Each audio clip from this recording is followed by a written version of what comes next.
ધોળાવીરા તો એની અંદર આવશે કચ્છ જિલ્લો. જરીકામ તો જરીકામની અંદર આવશે સુરત.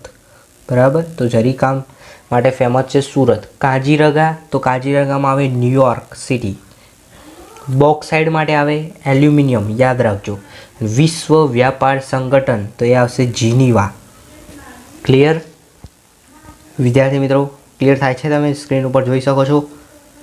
તો આ રીતે તમારે આન્સર લખવાના રહેશે. ઓકે, આ જોડકા જોયા આપણે. હવે વિદ્યાર્થી મિત્રો આગળ આપણે કયું વિધાન સાચું છે, કયું વિધાન ખોટું છે તે જોઈ લઈએ. ખાસ આ જોઈ લેજો, પ્રશ્નો પૂછાવાના છે તમારી પરીક્ષામાં.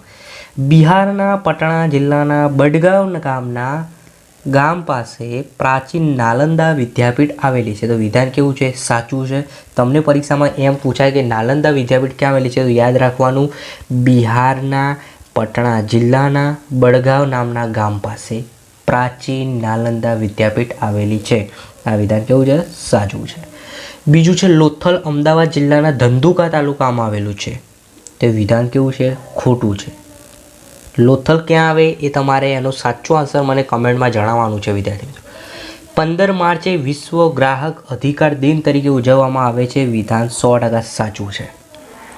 9મું છે માનવ વિકાસાંક વર્ષ 2015માં પ્રથમ ક્રમે નેપાળ હતું. તો વિધાન કેવું છે? ખોટું છે. આતંકવાદ એ વૈશ્વિક સમસ્યા છે. બળવાખોર પણ વૈશ્વિક સમસ્યા છે. વિધાન સાચું આવશે. ઓકે, ખબર પડી ગઈ ને વિદ્યાર્થી મિત્રો બોર્ડની પરીક્ષામાં કેવા પ્રશ્નો પૂછાશે. હવે આપણે ખાલી જગ્યાઓ જોઈ લઈએ. વિદેશી પર્યટકો આવવાથી વિદેશી ખાલી જગ્યા ભારતને પ્રાપ્ત થાય છે. બરાબર, તો આપણે જે સામાન મોકલીએ છીએ એને નિકાસ કર્યું કહેવાય, પરંતુ એનાથી ભારતને શું પ્રાપ્ત થાય એમ પૂછ્યું છે. એટલે પ્રશ્ન બરોબર વાંચવાનું. તો ભારતને શું પ્રાપ્ત થાય? હુડિયામણ. શું લખવાનું? વિદેશી હુડિયામણ પ્રાપ્ત થાય. એટલે જવાબમાં આવશે હુડિયામણ. ત્યારબાદ બીજો પ્રશ્ન છે ઈસવીસન ખાલી જગ્યામાં વન્યજીવોને લગતો કાયદો અમલમાં આવ્યો. તો ઈસવીસન 1972માં કાયદો જે છે પસાર કરવામાં આવ્યો તો વન્યજીવને લગતો. યાદ રાખજો 1972 જવાબ આવશે. ત્યારબાદ 13મો પ્રશ્ન છે પૃથ્વી પર જળ સંસાધનોનો મૂળ સ્ત્રોત ખાલી જગ્યા છે તો વૃષ્ટિ આવશે. અહીંયા ખાસ જોવાનું, તમારે એટલું યાદ રાખવાનું પૃથ્વી તો જવાબમાં શું આવે? વૃષ્ટિ. ઓકે, હવે MCQ ખાસ પૂછાતા હોય છે. 14મો પ્રશ્ન છે કાવેરી નદીમાંથી ખાલી જગ્યા નામના જાણીતું નહેરનું નિર્માણ બીજી સદીમાં થયું. તો ગ્રાન્ટ એકેટ. ઓપ્શન બી જવાબ આવે. ત્યારબાદ 15મો પ્રશ્ન છે ખાલી જગ્યા રેલવે એ દુર્ગમ પર્વતીય વિસ્તારમાં સુરંગો ખોદી માર્ગ બનાવવામાં આવેલું ઇન્જિનિયરનું કૌશલ્ય દ્રષ્ટાંત પૂરું પાડે છે. તો કોકણ છે, કોકણનું રેલવે. જવાબ શું આવશે? કોકણ. ક્લિયર. હવે વિદ્યાર્થી મિત્રો આપણે ફટાફટ MCQ જોઈ લઈએ. 16મા નંબરનો પ્રશ્ન હેમચંદ્રચાલે ગ્રંથાલય તો કોલકાતામાં આવેલું છે. સોરી, હેમચંદ્રચાલે ગ્રંથાલય પાટણ આવશે. બરાબર, તો પહેલાંની અંદર શું જવાબ આવે તમારો? પાટણ. ભારતીય સંગ્રહાલય, તો ભારતીય સંગ્રહાલય જે છે એ કોલકાતામાં આવશે. અને છત્રપતિ શિવાજી મહારાજ તો મુંબઈ આવે. અને રાષ્ટ્રીય માનવ સંગ્રહાલય તો એ ભોપાલ આવે. તો આના પરથી ખબર પડે કે હેમચંદ્રચાલે પાટણમાં આવે. તો પહેલાંમાં સી હોય એવો એક જ ઓપ્શન છે, એના પરથી તમને ખબર પડી જાય ઓપ્શન એ તમારો સાચો જવાબ. તો અહીંયા આન્સર આવશે ઓપ્શન એ. ત્યારબાદ વિદ્યાર્થી મિત્રો 17મો નંબરનો પ્રશ્ન તમે સ્ક્રીન ઉપર જોઈ શકો છો. ખેત તલાવડી વિશે વિદ્યાર્થીઓએ ચર્ચા કરી, એમાં કયો વિદ્યાર્થીએ સાચું વાક્ય આપ્યું? યોગ્ય. એ તમારે જણાવવાનું છે. તો જય એમ કહે છે કે પીવા યોગ્ય પાણીની પ્રાપ્તિનું મહત્ત્વનું સંસાધન છે. તો આ યોગ્ય છે. પછી વૃક્ષ વાવો આંદોલનનું મત, ના પણ ખોટું છે. જમીનનું ધોવાણ અટકાવવાની આધુનિક તકનિક છે, ના પણ વિધાન ખોટું છે. હવે વધુ કયું છેલ્લું? વૃષ્ટિ જળ સંચયની એક પદ્ધતિ છે. હા, આ એક વિધાન સાચું છે. એટલે દક્ષ સાચું છે, બાકી ત્રણેય ખોટા છે, અયોગ્ય છે. એટલે જવાબ આવશે ઓપ્શન ડી. ઓકે, તો 17મા પ્રશ્નની અંદર જવાબ લખવાનો ઓપ્શન ડી. ત્યારબાદ 18મું છે પૃષ્ઠીય જળ. જો મેં આગળ કીધું હતું તમને, પૃથ્વી આવે તો વૃષ્ટિ, પૃષ્ઠીય તો તમારે જવાબ બદલાઈ જાય. શું યાદ રાખવાનું? પૃષ્ઠીય જળ તો નદી, અને પૃથ્વી આવે તો વૃષ્ટિ. પૃષ્ઠીય જળ કહે તો નદી લખવાનું. ક્લિયર. ખાસ યાદ રાખજો, પરીક્ષામાં આવા પ્રશ્નો પૂછાશે. આર્થિક રીતે ભારત કેવો દેશ છે? તો વિકાસશીલ દેશ છે.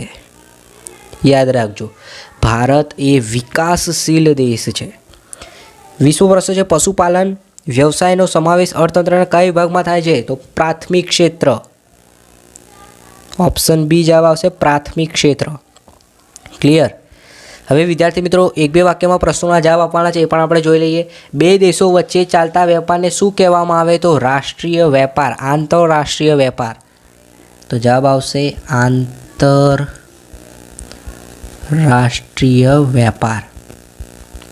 ઓકે, તો આખી રીતે તમારે આખો જવાબ લખવાનો કે બે દેશો વચ્ચે ચાલતા વેપારને આંતરરાષ્ટ્રીય વેપાર કહેવાય છે. બીજું, ગુજરાતનું સૌથી મોટું રેલવે સ્ટેશન ક્યાં આવેલું છે? તો અમદાવાદનું કાલુપુર. તમારે જવાબમાં લખવાનું અમદાવાદ.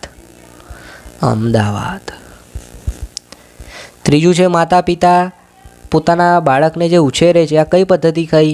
તો આ કઈ પ્રવૃત્તિ કહેવાય? તો બિન આર્થિક. આનાથી એમને ઉછેરવાથી એમને પૈસા મળતા નથી, તો આ બિન આર્થિક પ્રવૃત્તિ. બિન આર્થિક. ત્યારબાદ 24મો પ્રશ્ન છે સેવા ક્ષેત્રમાં કઈ કઈ સેવાનો સમાવેશ થાય? તો લખો શિક્ષણ, આરોગ્ય, વીમા, બેન્કિંગ વગેરે સેવાઓનો સમાવેશ એ સેવા ક્ષેત્રમાં થાય છે. ખબર પડી ગઈ? તો આ તો વિભાગ એ જેની અંદર 24 માર્ક્સ કેવી રીતે લાવે તમને સંપૂર્ણ માહિતી આપી, એકદમ ઇઝી હોય છે. હવે વિભાગ બીની અંદર જે પ્રશ્નો કહું એ ખાસ પહેલાં તો તમે જોઈ લો. પહેલો પ્રશ્ન છે નેગ્રીટો, હબસી પ્રજા વિશે ટૂંક નોંધ લખો, તમારે તૈયાર કરી દેવાનું. બીજું મોસ્ટ આઈમ્પી પ્રશ્ન છે 100% પરીક્ષામાં પૂછાય છે, ભારત પ્રાચીન સંસ્કૃતિ ધરાવતો દેશ છે, આ વિધાન તમારે સમજાવવાનું. ત્યારબાદ પાટણના પટોળા વિશે ટૂંક નોંધ લખવાનું તમને પરીક્ષામાં પૂછાશે, ખાસ તૈયાર કરી દેજો. માનવ જીવન અને મોટી વચ્ચે જે ઘણો જ પ્રાચીન સંબંધ છે એટલે માટી કલા વિશે તમારે નોંધ લખવાની છે. પછી મોઢેરાનું સૂર્ય મંદિર અને કોણાર્કનું સૂર્ય મંદિર, આ બે પ્રશ્નો ખાસ તૈયાર કરી દેજો. લખી રાખો તમારી નોટની અંદર હું જે પ્રશ્નો કહું એ એટલા તૈયાર કરી દેજો, ખૂબ જ ઉપયોગી છે. પ્રાચીન સમયથી ભારત તીર્થભૂમિ રહ્યું છે, આ વિધાન તમારે સમજાવવાનું છે. ત્યારબાદ મોસ્ટ આઈમ્પી પ્રશ્ન ખાસ કરજો, આ પ્રશ્ન સ્કીપ ના કરતા, આ પ્રશ્નો તૈયાર કરી જ નાખો અત્યારે જ કે જંગલ વિનાશના કારણો જણાવો. ત્યારબાદ પારિભાષિક બે વ્યાખ્યા સમજાવવાની છે, ખનિજ શું છે અને બોક્સાઇડ એલ્યુમિનિયમ, બરાબર. ખનિજ બોક્સાઇડ વિશે સમજ આપવાની છે. ત્યારબાદ ચૂનાના પથ્થરના ઉપયોગો જ લખો તો એ પણ પૂછાય છે.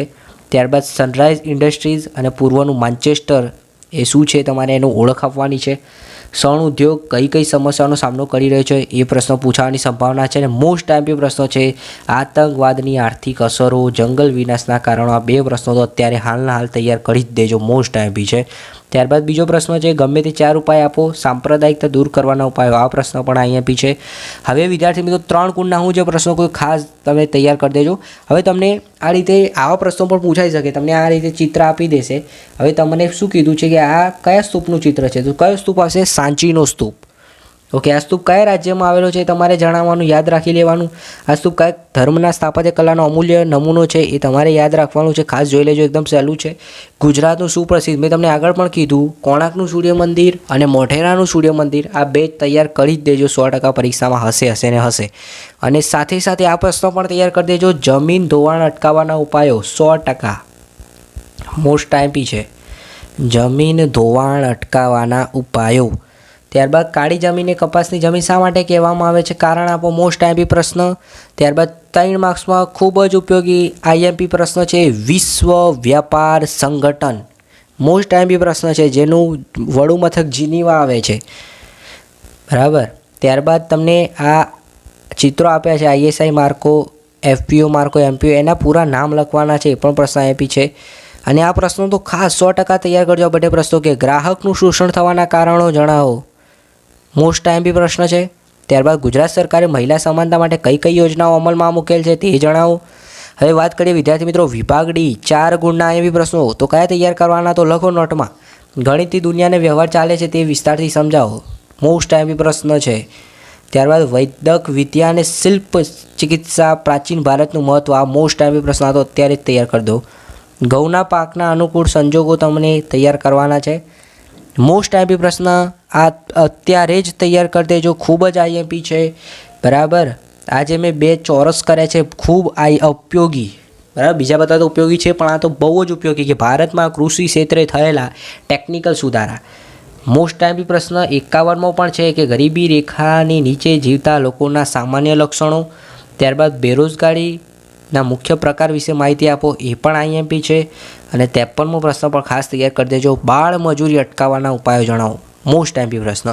ત્યારબાદ 54મો પ્રશ્ન જે દરેક વિદ્યાર્થી માટે ફરજિયાત છે, નકશામાં સ્થળ બતાવવાના છે એની યોગ્ય સંજ્ઞા દ્વારા.